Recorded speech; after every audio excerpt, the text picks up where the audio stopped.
Salut team, j'espère que vous allez bien. Donc aujourd'hui, je vous fais une vidéo pour vous parler de l'organisation du travail et la gestion du temps. Donc c'est un peu drôle qu'on appelle ça la gestion du temps parce que évidemment, on ne peut pas vraiment gérer le temps, c'est soi-même qu'il faut gérer.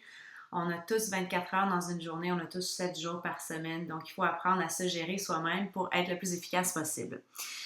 Donc, pour ce qui est de l'organisation du travail, nous travaillons beaucoup avec Facebook et ça peut être très difficile de faire abstraction de du petit icône Notifications qui se trouve en haut à droite de notre écran. Donc, il faut trouver des trucs pour être extrêmement concentré sur la tâche que nous accomplissons. On vit aussi dans un monde dans lequel on prône beaucoup le multitâche, alors que, selon moi et selon plusieurs experts, ce n'est vraiment pas la méthode la plus efficace de travailler. Au contraire, parce qu'on en fait un petit peu partout et on ne complète pas les tâches nécessairement. Donc, premier truc, c'est de fonctionner avec des listes. Donc, de faire des listes de choses à faire. La to-do list est essentielle et ça va extrêmement vous aider à vous concentrer sur les tâches les plus importantes et ce qui va vous permettre de faire avancer votre entreprise. Donc, ce que j'aime faire personnellement, c'est que j'en fais toujours une le dimanche pour la semaine. Alors, j'identifie toutes les activités que j'ai envie de compléter dans la semaine, les projets spécifiques que je veux compléter dans cette semaine-là. Ensuite de ça, à chaque matin, je fais ma liste pour la journée. Donc, il y a des choses qui reviennent à chaque jour. Évidemment, les 3 comportements vitaux, ça fait partie de mon quotidien, c'est non négociable. Donc, ça, c'est certain que c'est inclus dans ma liste de choses à faire pour la journée.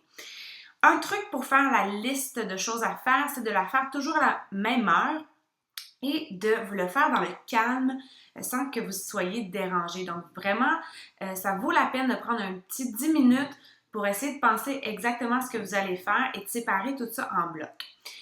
Donc, une journée typique pour moi, j'essaie de me lever tôt pour essayer de travailler avant que les enfants se réveillent et je vais essayer de me concentrer sur les tâches les plus importantes à faire dans ma journée. Donc, premièrement, quand je me réveille, par contre, j'aime beaucoup lire. Ça me met dans une dans un bon mood pour ma journée. Donc, j'aime bien lire en me levant. Donc, ça fait partie de mon développement personnel. Ensuite de ça, mes retours de messages, c'est ce que je considère être le plus important dans l'entreprise, c'est la partie invitation.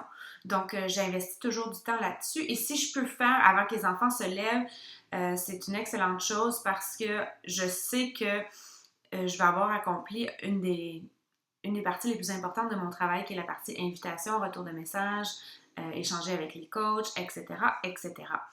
Donc, un autre conseil, c'est de commencer par la tâche la plus importante et de la faire le plus tôt possible dans la journée parce qu'on sait comment c'est la vie. Parfois, il y a des imprévus qui arrivent et ce n'est pas toujours évident. Et plus la journée avance, plus il peut y avoir d'obstacles ou d'imprévus qui peuvent se présenter, ce qui va faire en sorte que ça peut vous empêcher d'accomplir la tâche que vous vous étiez dit que vous alliez accomplir.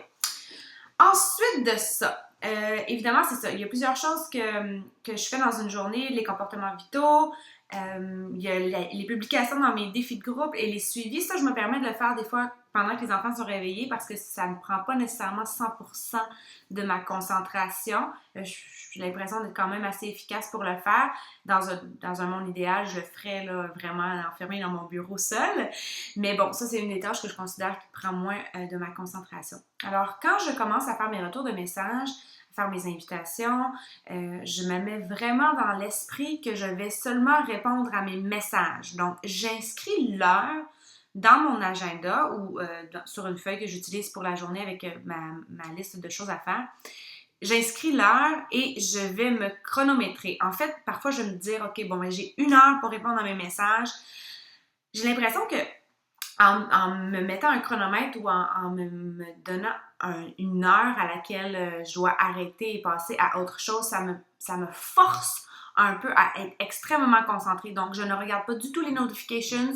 Je fais abstraction de tout ça et je me concentre vraiment sur le retour de message. Et normalement, à moins d'exception ou d'urgence, on s'entend par urgence, là, il y a des priorités qui changent à la journée. J'essaie de ne pas répondre aux retours de messages que j'ai automatiquement. Donc, je réponds à chaque message. Puis s'il y en a qui reviennent, mais je me concentre pour essayer de répondre à ceux qui étaient déjà là dans ma boîte de réception, de sorte à être à jour le plus possible. Donc, c'est à ce moment-là que je vais faire mes retours de messages, mes invitations, mes suivis avec les gens. Je fonctionne avec un calendrier, je trouve ça extraordinaire. Donc, à chaque fois que j'envoie de l'information à quelqu'un, que ce soit une vidéo, un document ou quoi que ce soit, je fais toujours un suivi et j'indique leur nom dans les 48 heures suivantes sur mon calendrier. Alors, quand j'arrive pour faire ma période de suivi, c'est super simple. J'ai tous mes noms qui sont indiqués sur mon calendrier et je sais avec qui faire le suivi. Petit truc comme ça pour les suivis, vous pouvez aussi demander aux gens de dire quand est-ce qu'ils auront le temps de visionner le document ou la vidéo et leur demander à quel moment vous pouvez faire un suivi avec eux. À ce moment-là, on se sent moins... on ne dérange pas les gens, mais en fait, c'est eux qui nous ont dit qu'elle allait avoir terminé, donc c'est normal qu'on fasse un suivi. On s'est déjà entendu qu'on allait faire un suivi. Donc ça peut être une stratégie. Quand je fais mon retour de message, j'ai un fichier Excel dans lequel j'ai toutes les informations dont j'ai besoin pour faire mes retours de messages. Évidemment, il y a certains documents et autres trucs auxquels je n'ai pas accès dans ce document-là. Mais dans ce document-là, j'ai une feuille qui s'appelle Links, les liens. Donc, j'ai tous les liens vers les vidéos qui présentent les programmes, vers les vidéos qui présentent l'opportunité d'affaires, etc., etc. J'ai aussi une feuille avec les liens pour les différents produits et j'ai une feuille avec...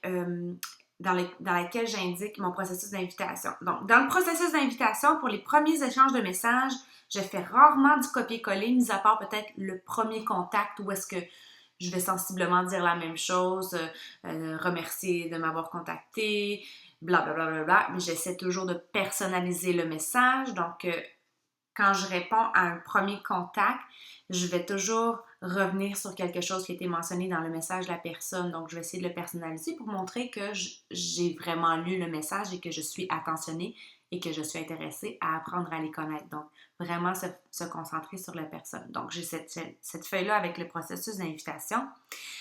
Ensuite, j'ai une feuille avec qui s'appelle Coach. Donc, tous mes coachs prospects se trouvent à cet endroit-là. À chaque fois que je discute avec quelqu'un qui pourrait être intéressé par l'opportunité d'affaires, j'indique son nom à cet endroit. Et évidemment, j'ai ma liste de contacts. Donc, à chaque fois que je parle avec quelqu'un me communique, me parle pour avoir l'information au sujet de Beachbody ou quoi que ce soit, un nouveau contact, j'indique son nom à cet endroit. Alors, j'ai une longue liste de contacts. Et j'ai tout ça dans le même document, ce qui me permet de vraiment être plus efficace sans avoir à fermer, ouvrir et quoi que ce soit. Donc, à ce moment-là, j'ai ma fenêtre Facebook ouverte dans mes messages et ce document-là et je me partage entre les deux. C'est un peu comme ça que je fonctionne. J'avais pris des petites notes. OK. Une autre chose qui est super importante, c'est que vous preniez en note ce que vous faites dans la journée. Des fois, on a l'impression qu'on travaille, mais on n'est pas toujours efficace si on ne sait pas ce qu'on a fait dans la journée. Puis à un moment donné, notre cerveau fait un lien entre « Ah, aujourd'hui, j'ai fait beaucoup d'invitations. Ben, coudonc, j'ai vendu plus de challenge packs ce mois-ci ou cette semaine ou quoi que ce soit, tu sais. » Donc, c'est super important de trouver une façon pour vous de noter ce que vous faites dans la journée. Si vous n'utilisez pas le Business Activity Tracker, je vous recommande fortement de l'utiliser. C'est un excellent outil. Beachbody crée des outils qui sont vraiment extraordinaires, qui nous aident à bien mesurer ce qu'on fait dans la journée. Si vous n'utilisez pas le Business Activity Tracker, trouvez-vous au moins une façon, basez-vous sur ce qui est fait.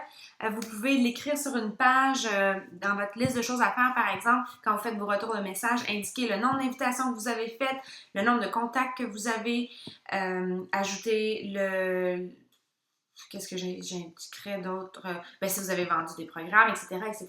Inscrivez ce que vous avez fait parce que si ça va plus ou moins bien, et au moins, c'est pour ça que le Business Activity Tracker est si essentiel, dans le sens où vous pouvez en parler avec votre coach. Et si vous envoyez ça à votre coach peut vérifier c'est quoi les activités que vous avez faites et peut vous diriger, peut-être essayer de restructurer votre travail et de diriger un peu votre énergie vraiment sur les tâches les plus importantes parce que on se le cachera pas, on peut passer des heures sur PicMonkey à faire des beaux montages, des beaux collages. C'est super le fun, on a du plaisir et c'est important d'avoir du plaisir, mais ce n'est pas toujours les activités qui nous apportent plus de résultats. Donc, vraiment, un conseil que je peux vous donner, c'est de vous concentrer sur la base, ce qui va vous apporter des résultats. Les invitations, c'est crucial. Et quand je dis invitation, je ne parle pas d'une publication générale sur votre page Facebook de participer à votre prochain challenge group.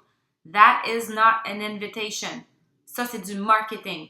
Et le marketing n'aura jamais le même impact qu'un message privé quand vous allez développer une relation de confiance avec quelqu'un, quand vous allez avoir des échanges, développer des relations interpersonnelles avec les gens.